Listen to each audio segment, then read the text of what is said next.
नमस्कार, आप देख रहे हैं इंडिया वॉच। मैं हूं आपके साथ अनुष्ठा। वक्त है बिजनेस वॉच का। आरबीआई ने रेपो रेट में लगातार 7वीं बार कोई बदलाव नहीं किया है। आरबीआई की मॉनेटरी पॉलिसी कमेटी की मीटिंग में नीतिगत ब्याज दरों को एक बार फिर से यथावत रखने का फैसला लिया गया है। आरबीआई के गवर्नर शक्तिकांत दास ने आज इस मीटिंग के लिए कई फैसलों की जानकारी दी है। इस दौरान उन्होंने महंगाई को सबसे ज्यादा चुनौतीपूर्ण बताया। कहा गया है कि मीटिंग में इस बार सबसे ज्यादा फोकस रहेगा। दास ने महंगाई की तुलना हाथी से करते हुए उम्मीद जताई है कि अब हाथी जंगल की ओर लौट रहा है, यानी कि महंगाई अब 4% के दायरे में लौट रही है। दास ने कहा कि सबसे बड़ी चुनौती सीपीआई महंगाई की थी। ये हमारे हाथी को की तरह ही है, लेकिन अब ये हाथी घूमने के लिए निकल चुका है और ऐसा लग रहा है कि ये जंगल की ओर लौट रहा है। उन्होंने कहा कि महंगाई में धीरे धीरे कमी आ रही है। हालांकि उन्होंने माना कि सर्विस प्राइस से लगातार प्रेशर बना हुआ है, जिसके कारण महंगाई ऊंचे स्तर पर बनी हुई है। आरबीआई चालू वित्त वर्ष के लिए महंगाई का अनुमान 4% पर बरकरार रखा है। ये पिछले वित्त वर्ष 2023-24 के 5% के अनुमान से भी कम है। दास ने चालू वित्त वर्ष की पहली द्विमासिक मौद्रिक समीक्षा पेश करते हुए कहा कि इस वर्ष मानसून की स्थिति को सामान्य मानते हुए चालू वित्त वर्ष के लिए उपभोक्ता मूल्य सूचांक आधारित महंगाई के 4% रहने का अनुमान है। पहली तिमाही में महंगाई 4%, दूसरी तिमाही में 3% और तीसरी तिमाही में 4% और चौथी तिमाही में 4% रहने की संभावना है। दास ने अप्रैल जून के बीच ऊंचे तापमान के अनुमान को देखते हुए खाद्य पदार्थों की कीमतों में मोर्चे पर सतर्क रहने की जागरूकता बनाई है। उन्होंने ये भी कहा है कि ईंधन की कीमत में कमी का असर आने वाले महीनों में महंगाई पर दिखेगा। हालांकि दास ने कहा कि ऐसा लगता है कि हाथी टहलने गया है और आरबीआई चाहता है कि वो जंगल में ही रहे। केंद्र सरकार ने भारतीय रिजर्व बैंक को उपभोक्ता मूल्य सूचांक आधारित महंगाई को 4% के स्तर पर रखने के लक्ष्य से दिया है।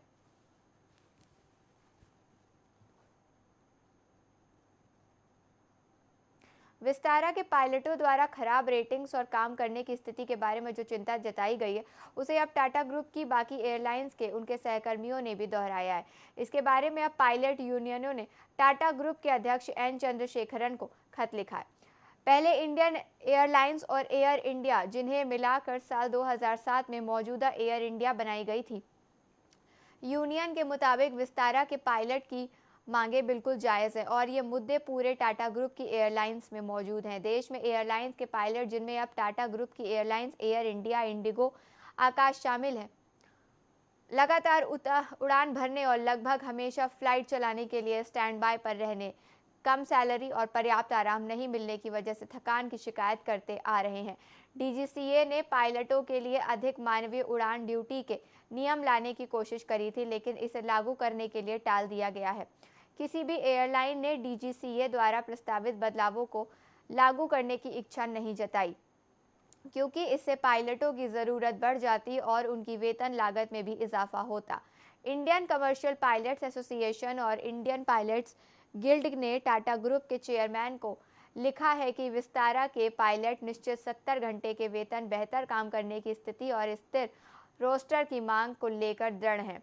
हमारा पूरा विश्वास है कि उनकी मांगें न सिर्फ वाजिब है, बल्कि टाटा समूह की एयरलाइंस में व्यापक चुनौतियों को भी दर्शाती हैं। बताया गया है कि विस्तारा के पायलटों द्वारा जताई गई चिंताएं अलग अलग नहीं हैं, बल्कि पूरे टाटा ग्रुप की विमान इकाइयों से मौजूद व्यवस्थागत मुद्दों को संकेत है। 70 घंटे के निश्चित वेतन, छुट्टियों की मंजूरी, पर्याप्त आराम समय, स्थिर रोस्टर, पायलटों को ज़्यादा से ज़्यादा उड़ान ड्यूटी के लिए खींचना, खराब रोस्टर और असहयोगी काम करने के माहौल जैसे मुद्दे टाटा ग्रुप को विभिन्न एयरलाइंस के पायलटों द्वारा लगातार उठाए जा रहे हैं।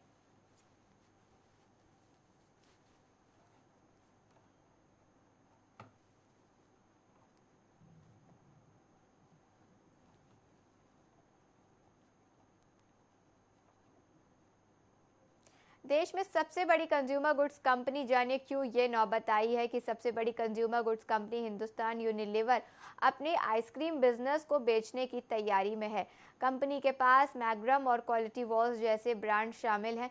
सूत्रों के मुताबिक कंपनी अपने आइसक्रीम बिजनेस के लिए एक अलग यूनिट बनाने का विकल्प तलाश रही है। ये कदम भविष्य में इसे बेचने की तैयारी हो सकती है। HUL की पेरेंट कंपनी यूनिलीवर भी अपनी आइसक्रीम यूनिट को अलग कर रही है ताकि दूसरे सेगमेंट्स पर फोकस किया जा सके। कंपनी उन सेगमेंट्स पर फोकस कर रही है जिनका ऑपरेटिंग मॉडल और सप्लाई चेन समान है। आइसक्रीम बिजनेस मैन्युफैक्चरिंग से लेकर डिस्ट्रीब्यूशन के लिए अलग अप्रोच की ज़रूरत रखती है। HUCL की कल बिक्री आइसक्रीम कैटेगरी की हिस्सेदारी 2000 करोड़ रुपए यानी लगभग 3% है। होम और पर्सनल केयर कैटेगरी HUL भारतीय बाजार में लीडर है, लेकिन आइसक्रीम मार्केट में वो अमूल के आगे नहीं टिकती है। HUCL और अमूल के अलावा मदर डेयरी, वर्डलाल, क्रीमबेल नेचुरल्स और बास्किन रॉबिन्स जैसे कई लोकल और ग्लोबल वैश्विक ब्रांड्स भी इस बाजार में शामिल हैं। एक सूत्र ने कहा है कि आइसक्रीम मास और प्रीमियर सेगमेंट दोनों ही स्केलेबल हैं, इसलिए ये भारत में एक आकर्षक बिजनेस है। अगर HUL को एक मल्टीपल प्रीमियम मिलता है तो वो इसे बेचने पर विस्तार कर सकती है। अगर ऐसा नहीं होता है तो पहले 12 से 15 महीनों के लिए एक अलग इकाई के रूप में इस बिजनेस को बढ़ाया जाएगा और फिर आगे कोई फैसला लिया जाएगा। यूनिलीवर दुनिया की सबसे बड़ी आइसक्रीम कंपनी के पास बेन और जेरी, मैग्नम जैसे ब्रांड्स हैं। ये 7 बिलियन यूरो का बिजनेस है जो कि कंपनी के ग्लोबल रेवेन्यू का 16% है। ये कई देशों में मार्केट लीडर है। इंडस्ट्री के जानकारों का कहना है कि भारत में शायद ही कोई आइसक्रीम कंपनी HUL के आइसक्रीम कारोबार को खरीदेगी।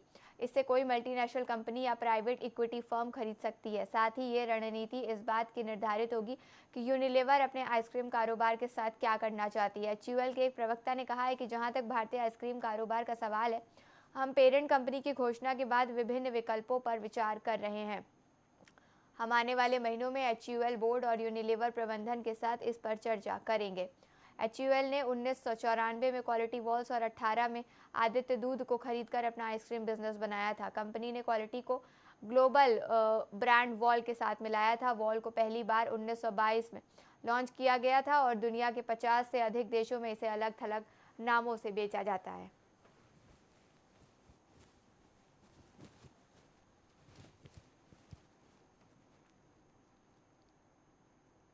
अभी लोगों की होम लोन की EMI कम नहीं होगी। लोगों को सस्ते लोन के लिए इंतजार करना पड़ेगा। रिजर्व बैंक ऑफ इंडिया ने एक बार फिर से रेपो रेट को स्थिर रखने का फैसला किया है। मौद्रिक नीति समिति रेपो रेट को 6% पर स्थिर रखने का फैसला किया है। रिजर्व बैंक के गवर्नर शक्तिकांत दास की अगुवाई वाली मौद्रिक समिति की बैठक 3 अप्रैल को शुरू हुई थी। आज यानी कि 5 अप्रैल को RBI के गवर्नर शक्तिकांत दास ने मौद्रिक समीक्षा बैठक के नतीजों का ऐलान किया है। केंद्रीय बैंक एक बार फिर से रेपो रेट को यथावत रखते हुए उनमें कोई बदलाव नहीं किया गया है। लंबे समय से RBI ने रेपो रेट में कटौती नहीं करी। कई एक्सपर्ट्स पहले से ही उम्मीद जता रहे थे कि पैनल इस बार भी रेपो रेट में कोई बदलाव नहीं करेगा। इससे पहले वित्त वर्ष 24 की अंतिम बैठक में MPC ने रेपो रेट में लगातार छठी बार कोई बदलाव नहीं किया था। इससे 6.50% पर स्थिर रखने का फैसला किया था। RBI करीब एक साल पहले रेपो रेट में 6% पर स्थिर रखा हुआ है। RBI ने रेपो रेट आखिरी बार पिछले साल फरवरी 2023 में 25% की बढ़ोतरी और 6% और 6.50% कर दिया था।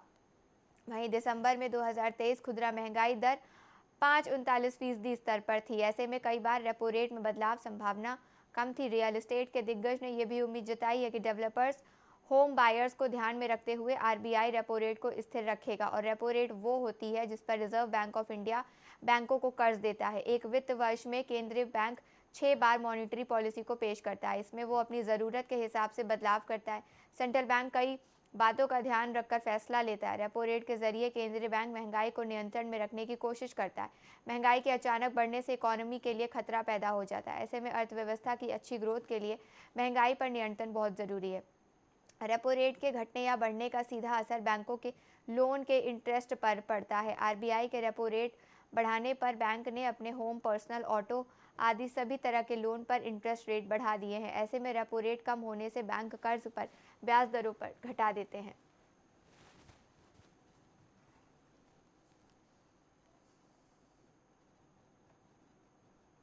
टमाटर, आलू और प्याज की कीमतें बढ़ने से मार्च महीने में शाकाहारी थाली सालाना आधार पर 7% तक महंगी हो गई है। घरेलू रेटिंग एजेंसी क्रिसल एक इकाई ने गुरुवार को यह सर्वेक्षण पेश किया। क्रिसल मार्केट इंटेलिजेंस और एनालिसिस ने अपनी मासिक रोटी चावल दर रिपोर्ट में कहा है कि पोल्ट्री की कीमतें घटने से पिछले महीने मांसाहारी थाली की लागत में 7% की गिरावट दर्ज की गई। शाकाहारी थाली में रोटी, सब्जी, प्याज, टमाटर और आलू, चावल, दाल, दही, सलाद आता है। इस थाली में कीमत है बढ़कर 27 रुपये प्रति प्लेट हो गई है, जो कि एक साल पहले समान अवधि में 25 रुपये थी। हालांकि फरवरी के 27 रुपये की तुलना में मार्च के शाकाहारी थाली की कीमत घटी है। रिपोर्ट्स कहती है कि आवक कम होने और कम आधार दर के कारण प्याज का दाम सालाना आधार पर 40, टमाटर का 36, आलू का 22 बढ़ने से शाकाहारी थाली महंगी हो गई है। रिपोर्ट्स के मुताबिक कम आवक के कारण एक साल पहले तुलना में चावल का दाम 14% और दालों की कीमत 22% बढ़ गई है। वहीं मांसाहारी थाली की कीमत एक साल में पहले की समान अवधि में 62 थी, जो कि पिछले महीने घटकर 64 रुपये हो गई है। लेकिन फरवरी के 64 रुपये प्रति थाली की तुलना में इसकी कीमत अब भी अधिक है। दरअसल ब्रॉयलर मुर्गे की कीमतों में 16% की गिरावट आने से सालाना आधार पर मांसाहारी थाली की लागत घटी है। मांसाहारी थाली में ब्रॉयलर का भारांक 50% होता है। हालांकि फरवरी में तुलना में मार्च में रमज़ान के पवित्र महीने की शुरुआत होने से अधिक मांग से ब्रॉयलर की कीमतें 5% बढ़ गई हैं।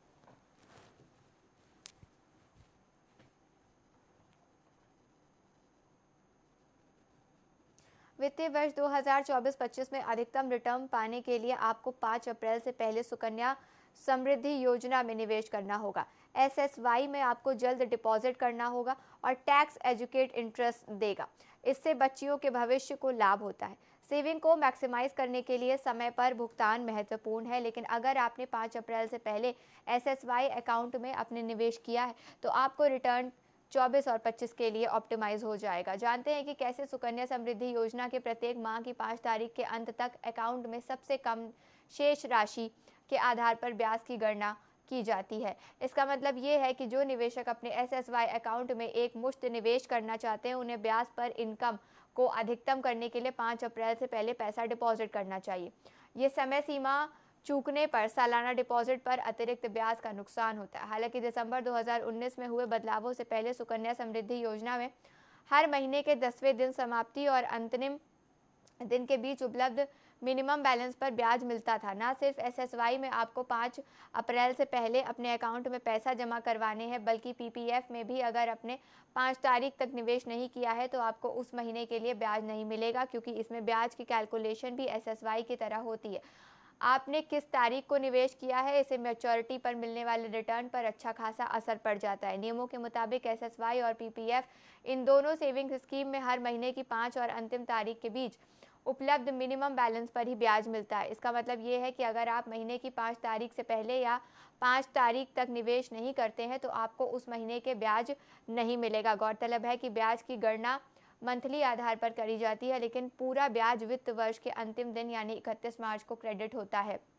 इन दोनों स्कीम्स में ब्याज की कंपाउंडिंग सालाना आधार पर होती है। एक्सपर्ट्स का कहना है कि अगर आपके पास सरप्लस है तो आप प्रत्येक वित्त वर्ष 5 अप्रैल तक इससे पहले एक मुश्त निवेश करने की कोशिश करें, और प्रत्येक महीने करने में ज़्यादा सुविधा है तो कम से कम इसे महीने की 5 तारीख से पहले या 5 तारीख तक कर दें। आइए दोनों को उदाहरण से समझते हैं। उदाहरण के लिए अप्रैल जून 24 तिमाही के लिए एसएसवाई की वर्तमान ब्याज दर 8 प्रतिवर्ष है। ये मानते हुए कि रेट 21 साल के लिए स्थिर रहती है, तो ऐसे में कोई अकाउंट होल्डर 5 अप्रैल से पहले 15 साल तक सालाना 1 लाख रुपए जमा करता है तो उसे ब्याज के रूप में 39 लाख रुपए मिलेंगे। हालांकि अगर 5 अप्रैल के बाद जमा किया जाता है तो अर्जित ब्याज 48 लाख रुपए होगा। इस प्रकार 5 अप्रैल के बाद एक मुश्त निवेश करने पर अकाउंट होल्डर को 21 साल की अवधि में 47,000 रुपए का नुकसान होगा।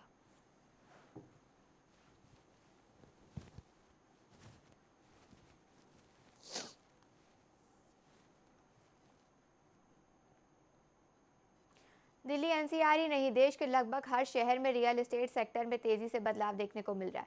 टियर 2 और टियर 3 सीरीज उभरते बाजार में अपनी पहुंच काफ़ी ज़्यादा बढ़ा रहे हैं और बड़े शहरों में मिल रहे हैं। रिसर्च प्रोडक्ट में साफ पता चल रहा है कि इन शहरों में रियल एस्टेट गतिविधियों में वृद्धि होगी और इनमें आर्थिक विकास मजबूत, माइक्रो इकोनॉमिक इंडिकेटर और अनुकूल जनसांख्यिकी जैसे कारक अहम भूमिका निभाने वाले। इस विषय को लेकर हाल ही में रियलिसिस फेरेसिस के आयोग ने क्रेडिट और क्रेडिराई के एक रिपोर्ट में कहा है कि इसके अनुसार साल 2036 तक अनुमानित हाउसिंग डिमांड 23 मिलियन यूनिट तक पहुंच जाएगी। इस बड़ी डिमांड की वजह से डेवलपर्स की उत्तरी और पश्चिमी इलाकों में कंसंट्रेशन के साथ पूरे देश में लगभग एकड़ भूमि का अधिग्रहण करना होगा। इस रिपोर्ट के मुताबिक ये उभरते बाजार के पूरे क्षेत्र का प्रतिनिधित्व करते हैं और इसकी विशेषता गतिशील रियल एस्टेट लैंडस्केप और लगातार बढ़ रही है। लोगों के पास उम्मीदें हैं, मुख्य रूप से जोर रेजिडेंशियल डेवलपमेंट पर है, जिसमें से 31% अधिग्रहण जमीनी कम ऊंचाई और प्लॉट वाले फॉर्मेट के लिए निर्धारित की गई है। ये जमीनी स्व-व्यवसाय और निवेश दोनों के लिए पर्याप्त अवसर पेश करती है। Uttar Pradesh smart city mission के तहत राज्य में कुल 10 स्मार्ट सिटी बनेंगे। ये सभी शहर आने वाले महीनों में 10,000 करोड़ रुपए से ज़्यादा की परियोजनाओं के ऑपरेशन का गवाह बनने वाले।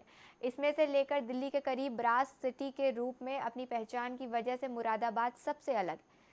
सरकार की स्मार्ट सिटी पहल की लहर पर सवार होने के लिए मुरादाबाद पूरी तरीके से तैयार है। यूपी का मुरादाबाद शहर अपने पीतल के हस्तशिल्प के लिए देश दुनिया में फेमस है। मुरादाबाद ने अपनी शहरी सेवाओं को बढ़ाने के लिए टेक्नोलॉजी को अपनाया है और इसकी वजह से इस ब्रास सिटी का पीतल नगरी उपमान मिला हुआ है।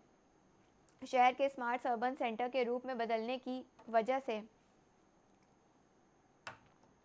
रियल एस्टेट सेक्टर में नए अवसर खुले हैं और ये निवेशकों और घर खरीदने वालों के समान रूप से आकर्षित कर रहे हैं। बेहतरीन कचरा प्रबंधन, एडवांस लाइटिंग सिस्टम, डिजिटल प्रशासन जैसी स्मार्ट सुविधाओं ने मुरादाबाद के प्रति लोगों की अपील बढ़ा दी है।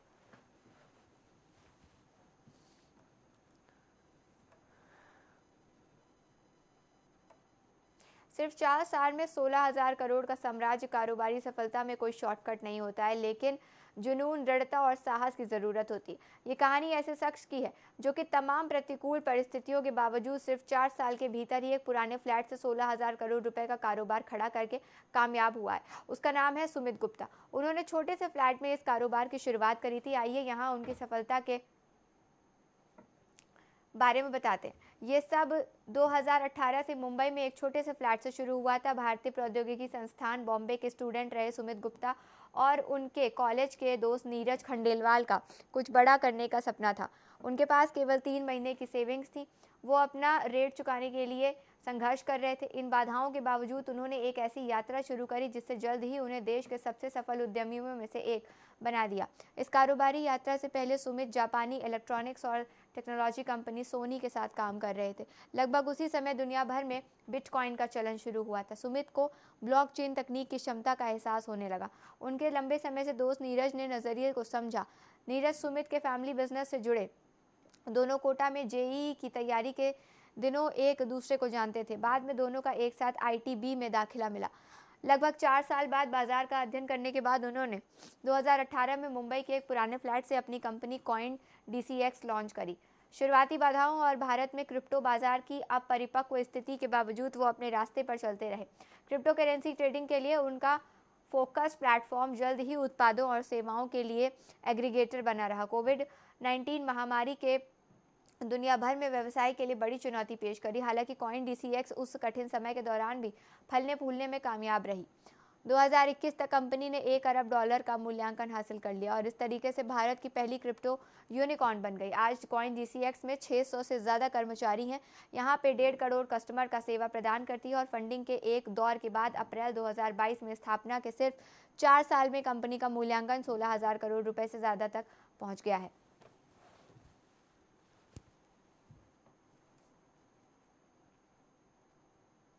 नीतिगत ब्याज दर में स्थिरता और कंपनियों के मजबूत तिमाही प्रदर्शन की उम्मीदों के बीच घरेलू शेयर बाजार बीते रोज ½ % की बढ़त के साथ रिकॉर्ड नई ऊंचाई पर पहुंच गया है। शेयर बाजारों में इस तेजी के पीछे आईटी, कंज्यूमर ड्यूरेबल गुड्स और वित्तीय शेयर में खरीदारी की अहम भूमिका रही है। बंबई बाजार बीएसई और सेंसेक्स 350 अंक ऊपर चला गया है। 30 शेयर वाला ये सूचांक 4% चढ़कर 17,000 अपने अब तक का ऊंचा मुकाम पा लिया है। कारोबार के दौरान सेंसेक्स 75,000 का ऊंचा और 73,000 का नीचा स्तर हुआ है। वहीं 36% की बढ़त के साथ 22,000 के अपने नए शिखर तक पहुंच गया है। निफ्टी में शामिल 50 शेयरों में से 31 बढ़त के साथ बंद हुए हैं। सेंसेक्स का पिछला सबसे ऊंचा स्तर 7 मार्च को 74,000 अंक तक रहा। वहीं निफ्टी का पिछला रिकॉर्ड 22,000 अंक का था। सेंसेक्स के समूह में शामिल 20,000 बढ़त के साथ बंद हुए हैं, जिसमें HDFC bank, Titan, Tech Mahindra, Asian Paints, TCS, Maruti, Kotak Mahindra bank और बजाज फिनसर्व भी शामिल हैं। वहीं पे पावर ग्रिड, आईटी, रिलायंस के शेयर गिरावट के साथ बंद हुए हैं। Momentum indicator, moving coverage, convergence, divergence ने गुजरात पावर और एफडीसी के तेजी के साथ रुख किया है। एमजीसीडी और सिक्योरिटीज इंडेक्स में भी ट्रेड रिवर्सल के संकेत दिए गए हैं। जब एमसीसीडी सिग्नल लाइन को पार करता है तो यह एक तेजी का संकेत देता है। यह दर्शाता है कि शेयर की कीमत में ऊपर की ओर गति दिख सकती है। इसी तरीके से मंदी का भी संकेत देता है। एमएसीडी ने Nestle India, HDFC Life, Oracle Finance Services Software, ABP Power, Hero MotoCorp, Kaynes Technology share में मंदी के संकेत दिए हैं। इसका मतलब यह है कि अब इन शेयरों में गिरावट शुरू हो गई है।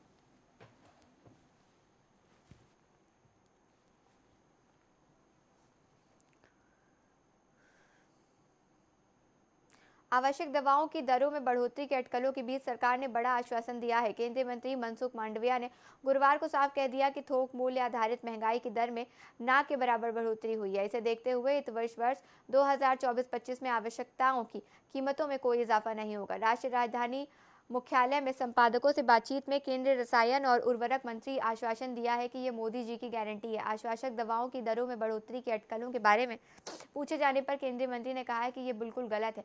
दवाओं की कीमत में कोई बढ़ोतरी नहीं होती है। मंत्री ने कहा कि राष्ट्रीय औषधि मूल्य निर्धारण प्राधिकरण सालाना थोक मूल्य सूचांक के आधार पर अनुसूचित दवाओं की अधिकतम कीमतों में संशोधन करता है। सरकार के रसायन और उर्वरक मंत्रालय ने रसायन से पेटा रसायन विभाग के अधीन काम करता है और मांडवी ने कहा है कि एनसीपीए डब्ल्यूपीआई के आधार पर आवश्यक दवाओं की निगरानी और कीमतें भी तय करता है। मंत्री ने कहा है कि जब महंगाई की दर बढ़ती है तो इससे कीमतों में बढ़ोतरी होती है और जब ये नीचे जाती है तो दाम कम हो जाते हैं।